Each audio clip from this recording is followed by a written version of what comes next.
So I think what's happening behind the scenes is the most dominant AI that's going to be king of the hill is going to be the one that controls the most private keys of pre-fork BTC Bitcoin. Now that's a staggering prediction if you think about it. Definitely. And this is a concept that a lot of people go, Jed, I just don't know what are you talking about? I can't grasp what you're saying. And I'm like, it's frustrating because I don't have the theory 100% myself. I can envision it, how this is playing out. I just don't have the English language to describe what I see in visionary form. So I'll do the best that I can. I'll probably butcher this, but at least it's a start for your listeners. Yes. There's no question that the entire world is being digitized. So every banana, every tennis shoe, every English exam, every medical record, every mile you drive, Definitely. everything you can think of is going to be on the blockchain and digitized. The blockchain that's the most powerful or the most valuable is the blockchain that's the oldest, uninterrupted running blockchain in mankind's history. And which one is that? Bitcoin. Yeah, it's Bitcoin. Because what happens is artificial intelligence, if there's a scramble of these supercomputers to be the most dominant AI, it's in this artificial intelligence, this thing, this AI, I kind of picture like the Terminator, those movies, the Terminator and Skynet or something that neat. But if I were AI, I would want to own as much pre-fork Bitcoin as I could, because that blockchain is the oldest in mankind's history. And every 30 days that goes by and that blockchain is up and running and uninterrupted, becomes more and more viable.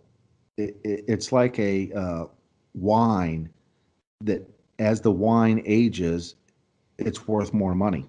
It's the most info in the history books. Most in the history books, because every month that goes by, there's human history and data that's attached to the Bitcoin blockchain.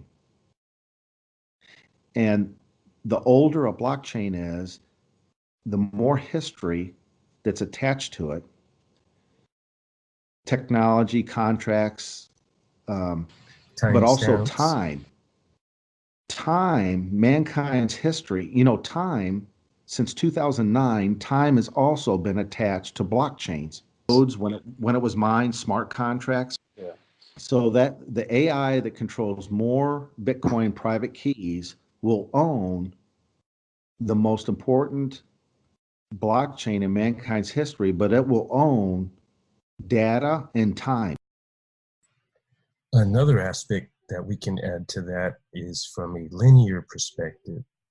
If an AI is computing an item or service with a set value quantified on a vertical plane, now we may have two items set at $10,000 a piece, and on a horizontal plane tracking a timeline, it would look at the oldest and preference the first $10,000. That's correct. So let me this might be a crude illustration, but this might help, because I'm not as you know, I'm more of a research scientist. I'm not a tech geek, and and I don't mean that in a derogatory sense. I'm not a Bitcoin developer, but for us, I think it's just as important to look into the social implications and the economic implications, how people are going to work with this. And what you bring up is very insightful, and I don't think enough people are looking into that direction. No, not yet, because this is too new of a technology, and there's not enough of humanity who's wrapped their mind around this for that light bulb to go on and get that aha moment. So this interview might help people to start thinking 20, 50, 100 years from now, and then get that, oh my gosh, what Jet was talking about. Now I understand that makes a lot of sense. So this is a good way to exercise our mental capabilities as far as a future scenario, and it's good for the mind to do these mind exercises um, to think of the what ifs, the future possibilities. So let me back up with your illustration about the two $10,000 and the AI wanting the older address as more valuable. So here's a simple illustration. You have two classic muscle cars that are on auction. You know, Barrett Jackson or Mecum, some United States auctions. So you have two, let's say it's two 1967 fastback Mustangs, and they're the Shelby Mustangs. So both are the same color, same year, 67, and they have same options. So, automatic bucket, same, yeah. But both in great shape. So you tell me, out of the two 67 Shelby Mustang fastbacks, one has a serial number of 003 and the other has a serial number of 210. Which one, because these are identical cars, same year, same options, which car goes for more money? And this is historical fact. Look at auctions. Which one will go for more money? The early numbers. The early number, the 003. And God help you if you can find 001. Yeah, those probably got destroyed for the most part. Yeah. So the 003 will always sell more than the 210 serial number. That analogy might help people to understand why the older the Bitcoin, especially pre-fork with the address, that's what the artificial intelligence will be hunting down and trying to accumulate the private keys, because a Bitcoin in this illustration, that's the 003, has more data and more time attached to it than the Bitcoin that's number 210. It came later. Yeah. And artificial intelligence wants to be able to control time, man's timeline. Well, it's more valuable the further back in mankind's timeline that you can own and control than a newer mine Bitcoin that's maybe only 10 minutes old. If you have a Bitcoin that's 10 minutes old, how many contracts, how much data has been put on that 10-minute old Bitcoin? Not much yet. But if it's a 2009, 2010 Bitcoin, it's building blocks. So that's what, there's a race right now, and the world doesn't know it, to get these old Bitcoin addresses and hold for dear life. And this is going to be a power struggle for mankind's future. But we don't know it now because it's too new of a technology and we haven't wrapped our minds around. So I feel sorry for everyone who has sold their Bitcoin pre-August 2017 Bitcoin, cashed out for fiat, no idea what they just sold. And another level that I think people can relate to is if we have a fork, let's say something like BCH, if that continues to hold its dominance and any others that come along the way, the older keys that you have will open up more keys. Yeah, correct. So let's say BCH, Bitcoin Cash, continues to hang around and get some traction, just like other forks. If you have a February 2017 BTC Bitcoin, that will trump the first BCH, because when Roger Ver and the others branched off in August, there couldn't be any BCH unless you had that February BTC Correct. 2007. So any subsequent forks or other coins are still always going to be at the mercy of the original blockchain. They're the genesis. I can't put in words how important the value is going to be of these genesis bitcoins, these bitcoins pre any fork. And I wouldn't be surprised. This is getting conspiratorial. It'd make a good Hollywood movie. I can look. This is and this is just a discussion. This is to exercise the mind and what ifs. So Right. view this as a form of entertainment. I'm not saying I have a crystal ball, but I wouldn't be surprised that 50, 100 years from now, if people aren't murdered or there's some type of mission impossible, some type of high espionage heist to get the private keys of these pre-BTC Bitcoin. So I could see a movie where it's 60 years in the future and there's a hunt for a Trezor or a Ledger Nano S that has 10 Bitcoin on it and no one knows where it is.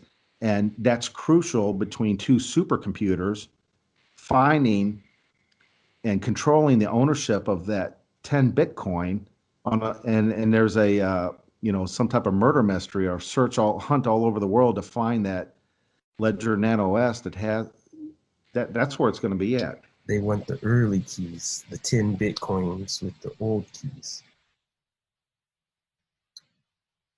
I think we also need to look at the implications that this is creating and the separations of people with and without, and eventually you won't be able to buy these coins. You'll only be able to earn them or steal them. When we get to that point, there might be a lot of unrest in that direction. Well, I think the major hacks and problems that we've heard in the news of exchange, I think already this isn't some 16-year-old kid in the basement on his laptop coming home from school hacking. These heists are already done by government agencies. There's already international espionage to get these Bitcoin already and Ethereum and other. Yeah, the wheel's in motion, and it's like, let's scoop up and control as much of it as we can. And that's why there's this huge push of 2018 to beat these things down to get people discouraged and that they part with their Bitcoin, Ethereum, and other tier one, and they'll be kicking themselves that they succumb to the illusion of a fake figure as to what cryptos are worth, and they fell for it and sold out instead of thinking generational wealth. I believe the Bitcoin that's been mined is pretty much spread out throughout a large majority of wallets and not just in a few. Well, I think the major hacks and problems that we've heard in the news of exchange, I think already this isn't some 16-year-old kid in the basement on his laptop coming home from school hacking. These heists are already done by government agencies. There's already international espionage to get these Bitcoin already and Ethereum and other. It's not like they can just tap on any one person's shoulder and take the majority of Bitcoin. They've got to shake the whole group and get as many people out of it as they can to acquire those. Correct. So this is a global shakedown, and it's taken massive resources and massive media campaign to create a global panic or a global discouragement of the crypto industry. This isn't just one or two alphabet agencies. This is a this is a consolidated global effort at the highest elite level to control primarily all these original BTCs. And you might get to a point to where if you have half of a pre-fork BTC, that could be enough for 3 generations of wealth because you hung on to it. Yeah, I definitely see that.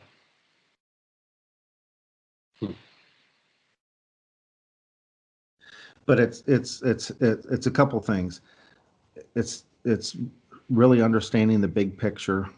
It's also not falling into the temptation to cash out for fiat money now, but it's also maybe sacrificing.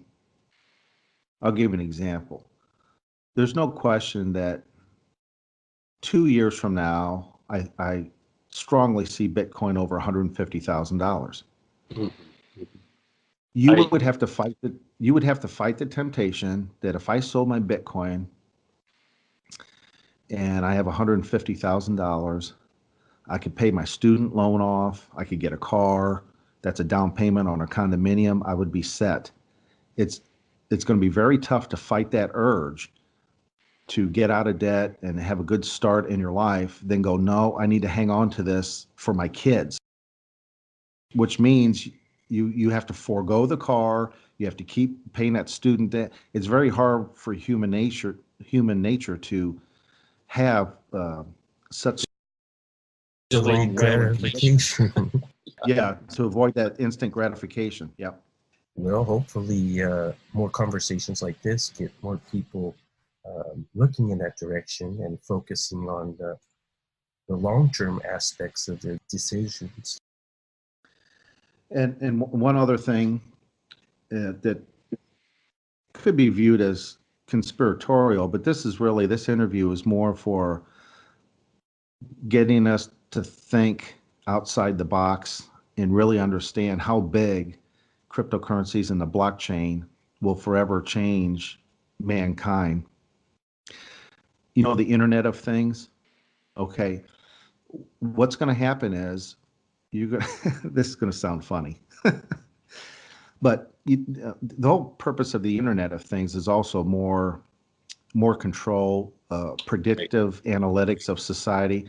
But you know, when you have your refrigerator and your refrigerator knows you have less than a third of a gallon of milk, and while you're at work, your refrigerator with the Internet of Things orders a gallon of milk. It's delivered by a drone or whatever, or maybe it's the refrigerator sends in an order to the grocery store and it's bagged and ready to go. You just swing by on your way home and pick it up. Whatever the scenario is, when devices, appliances start talking to each other, your automobile, maybe on your way home, it's your automobile that turns up your heat to 70 degrees or starts to turn the lights on in the front porch because you're 5 miles away and your car is communicating. But anyway, with the Internet of Things, the whole purpose of the Internet of Things is to accumulate micro Satoshis of BTC, and it's going to be funneled into corporations. Yeah. Yeah. That's what the end game is. It's not so that you never run out of milk or you come home and your lights are on and your house is ready. That's the hook to get us to participate. The real motive behind is it's a global race to get all the BTC. And if they have to do it a millionth of a time, a Satoshi at a time, they don't care if it's your refrigerator and your Toyota Camry that's basically getting a Satoshi from you every day. In a perfect world where we can attain true pseudonymous transactions through IoT, I think it can be beneficial for a lot of people. Yet, based on the way things tend to develop, it just looks like more control. It's like, okay, let's shut off their heat, or let's shut their door and lock access to their cars, and where you can't leave or open your own house, and so on and so forth. I think that when it's attached to an identity where we're opening ourselves up to a lot of dangers, where if we can encrypt and store that data in some sort of mechanism where we could separate our personal selves from that side of things, then we might have a fighting chance. Well, you know, these Alexa type devices, I don't know who's got them, Amazon and Google, or Yeah, I believe there's about 3 of them running around. yeah, I can't first of all, I just shake my hand. I can't believe that anyone voluntarily has those things in their home. I think what's happening, and maybe this would be a separate interview, an after dark type interview or something, but throughout mankind's history, societies have less and less freedom. I agree.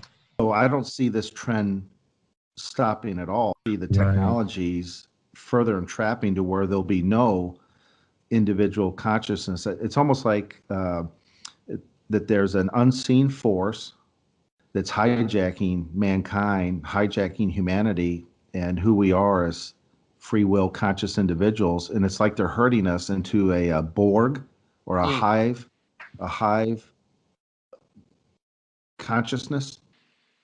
That's where that's as a scientist, this is what I'm seeing, to where this whole political correctness and this gender neutral and which pronouns to use, this is like a sniper picking off one by one every human being, their individuality, and conforming everyone into an orange jumpsuit, walking in lockstep like the Borg of Star Trek in this beehive mentality, and there's no individualism, no free will consciousness, and as a species we're being herded and hijacked by an outside non-carbon based intelligence. Well, there's definitely forces out there that I can't explain. There's a force out there, there's an intelligent force out there that's quite powerful in its control. I'm not sure how old you are. I'm in my early 50s, but there's a definite change in the 21, 25-year-old and younger. Everyone has their face down in their phone. So if you go to a restaurant and there's a family of four, all four of them seem to be looking down at their phone. Or if I'm passing a school bus stop, and there's 5 kids waiting for the school bus, they're not like pushing each other around, playing tag, or throwing snowballs at each. No, all 5 of them are looking down at their phone. They're not even talking to each other. It feeds off their weaknesses. The hijacking is almost complete, and the devices of the smartphone and the media, the way the algorithms are designed. It started with Facebook, MySpace, Facebook, Instagram, and YouTube, and Twitter. And it's actually, and that actually, the brain, the actual brain matter and the brain tissue and the nerve endings of the axons and dendrites, synapses, the brains are actually being configured different with the youth than my generation or older. I believe it. It really seems like it is more than just the generational gap that people speak of. I think a lot of people see something more dramatic taking place. Right. So there's things, caffeine. Caffeine is pretty powerful. It's readily available. It's fairly inexpensive, but caffeine is tough to quit. And there's withdrawals from caffeine. There's withdrawals from tobacco use, withdrawals from alcohol, if they're trying, and harder drugs like heroin and so forth.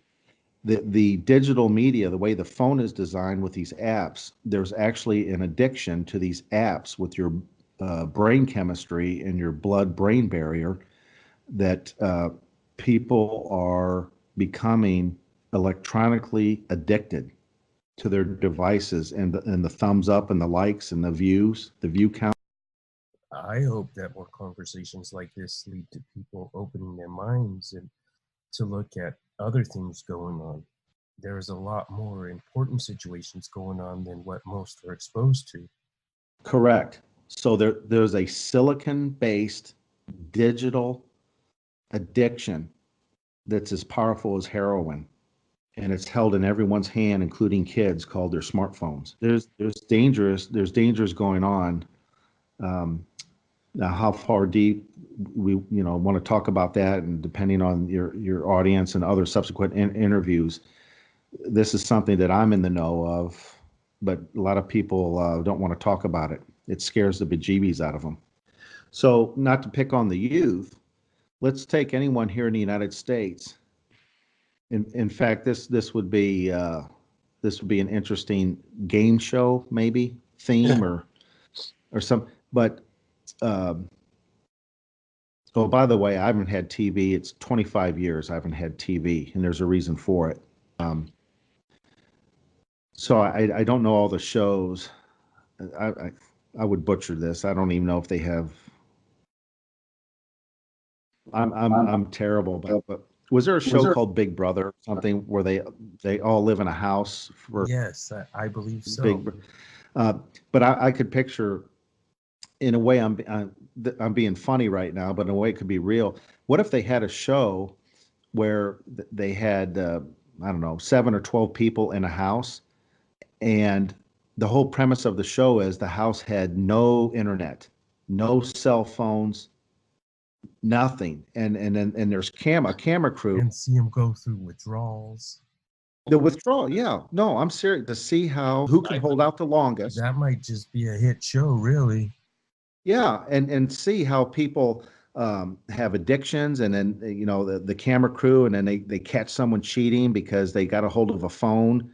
They went out the window at night and snuck, and they got text messages, and they were caught with the phone, cheating with the phone, or they're a nervous wreck because they can't be in touch with their Facebook following, and then people's irrational behavior where they're grumpy with each other. And then the winner is the one that can last the longest without any media or whatever and not have a nervous breakdown.